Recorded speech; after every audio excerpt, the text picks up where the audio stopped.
My name is Edgar Pedresa, and in this video I'll be covering how to create an LDA file without a USF file.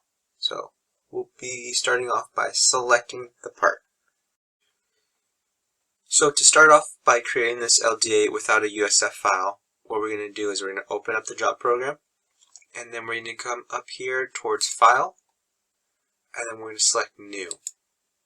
So from here, under the name, we're going to put the shop work order underscore and the part we're going to use. So our general shop work order numbers are 6 numbers long, so we use 1, 2, 3, 4, 5, 6. But here you would just use whatever shop work order you're going to create this LDA for. So I'm just going to use W75-5262 as well, and select OK. And now here you can see that populated both here and here.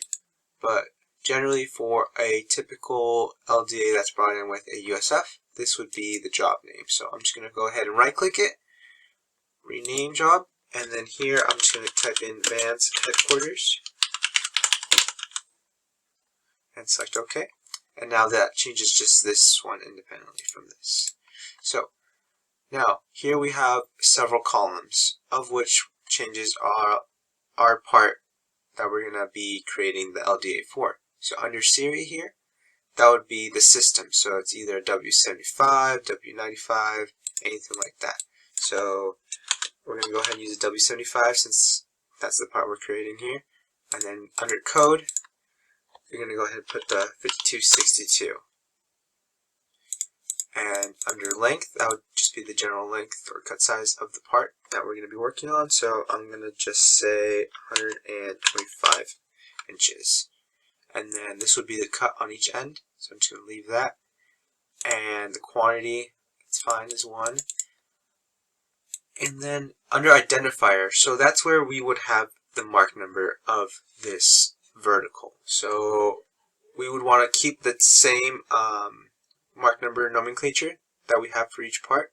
So for this vertical, it is SV2, and then some kind of number and letter, or letter. So I'm just going to do SV2-1, and once I click away from this window, this will change to that mark number. There we go. And now you can see that the piece here has the same column as the other window, and we can change the information here as well if we wanted to. Now we'll move on to inserting an LDT.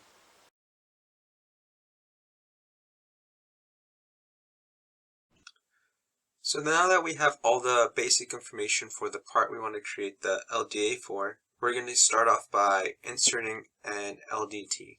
So to do that, we're going to go ahead and come down here, and here we have a bunch of different options. We have insert, modify, delete, and print. We're going to go ahead and select insert, and here we have all the different LDTs we've already created for this part. So we have relative here, we have absolute. We can go ahead and stretch this description out so we can tell exactly what it's for, and we can go ahead and select whichever one that's already created. If we want to create a new LDT, all we have to do is go to Campus and create it there, save it, and then it'll populate here once we've finished. So I'm going to go ahead and select an absolute machining. So I'm going to go ahead and select this 219 NW and R2. So that's going to be a absolute machining at the bottom of the sill. So if I rotate here, we can see that it's the sill notch here. So say we wanted to insert a relative LDT. So we have this 5262 hole 2, and we have this other relative here, 5262-1-2H2, or we have this access hole here. So we can easily tell by the relative here whether or not it's a relative machining or not. So I'm just going to go ahead and insert this 1/2 inch hole, select OK, and if I rotate this again, you can see that the origin point for this hole is going to be at the back of system and at the top here. So what we can do is we can adjust the X position and Y position so it moves in X position this way to the right, and we have to give it a negative Y position in order for it to move down in the W here. So let's go ahead and say we want to move this hole to 30 inches to the right. So we're going to go ahead and hit enter after that. Now for the Y position, I'm going to go ahead and locate that hole to the center of the bayonet.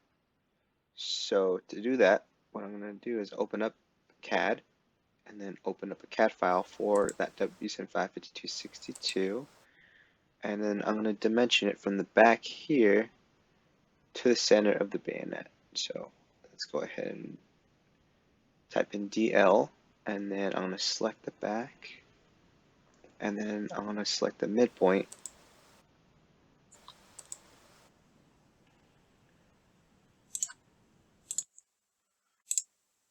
And it is 1.8750. So let's go ahead and go back, and we're going to go ahead and type in negative 1.8750, and it'll drop down to the center here. So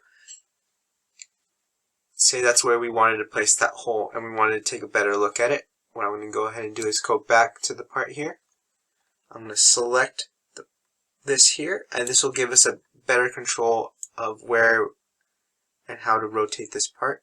So here we can rotate it, and then if we rotate it just so, we can see that the hole is right in the middle of the bayonet raceway there.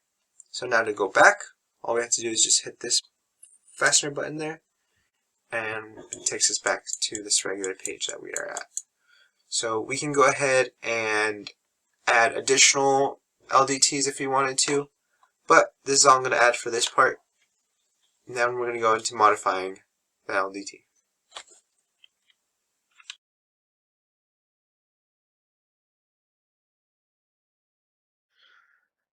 So before I start modifying an LDT, what I'm going to go ahead and do is create another fab for this LDA. So I'm going to go ahead and just simply copy the piece here, and then select the Vans headquarters here, and then paste the piece by right-clicking and selecting paste here. And now we have two SV2-1s. So I'm going to go ahead and change this fab to 2. So that way we can identify the different parts. If not, it's going to have a quantity of 2, which we don't want, and each one's going to be different. So if you wanted to change the quantity, you could just simply change that here.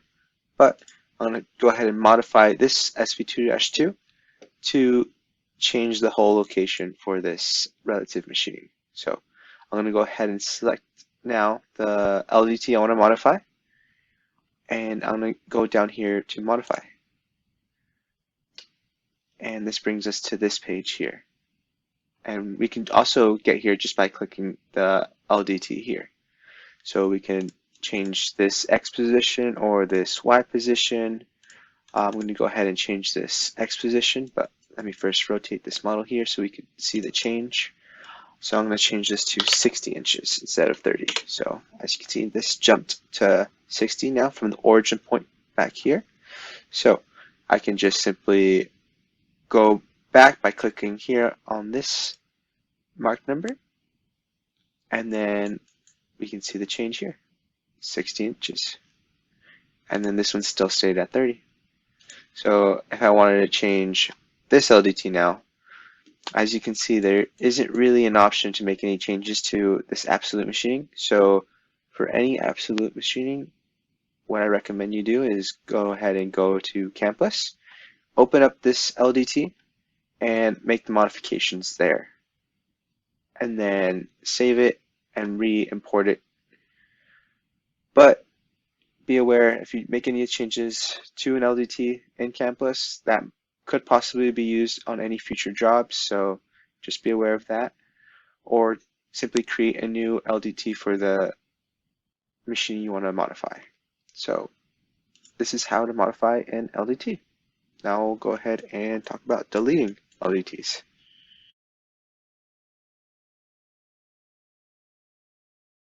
To delete an LDT, you just go ahead and select the mark number or the fab up here that you'd like to delete an LDT from. So say we want to delete this absolute machining from this SV2-1. Just click the LDT here, and then you just come down here to delete, and it's gone. Another way to do it is if you select the mark number again, you can go ahead and select the plus sign right next to it, and then select the LDT from here. So say I want to delete this relative LDT now. I rotate this so we can see it. I'm going to select it and then right click and then select delete machining. So I did that and now it's gone. And you can do the same thing, say you create multiple parts and you don't want this SV2-7, you can select the part and then right click and select either delete piece or copy piece. But say we want to delete it, I'm going to select delete and it's gone. So deleting LDT is just that simple.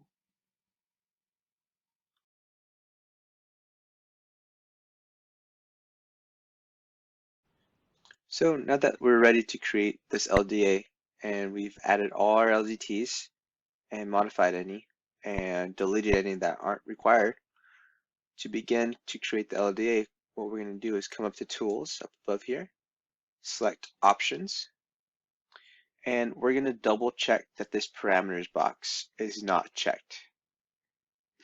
And under bar length, we are going to go ahead and insert the stock link size that we created here. So for these two pieces, it's 125. So I'm going to go ahead and insert 125 here. And then I'm going to go ahead and hit enter. And now all we're going to do is select the right green arrow to push out the LDA. And we're going to make sure to select not optimized list. So I'm going to select OK after that. And then from here, we're just going to go ahead and reference our video on how to create an LDA file to machine for the correct location for the LDA. So whether it's under the data pre, data LA, or data HQ for your job, you're going to go ahead and save it under Quadra Cam and LDA under that folder. And then you're going to save it just like we have it here, the shop work order number, underscore, and then the file or the part that we're using. So for ours, it's 1, 2, 3, 4, 5, 6, and underscore W75-5262. And then I'm just going to go ahead and save that in here. And that's it. This is how to create a LDA without a USF. Thank you for watching.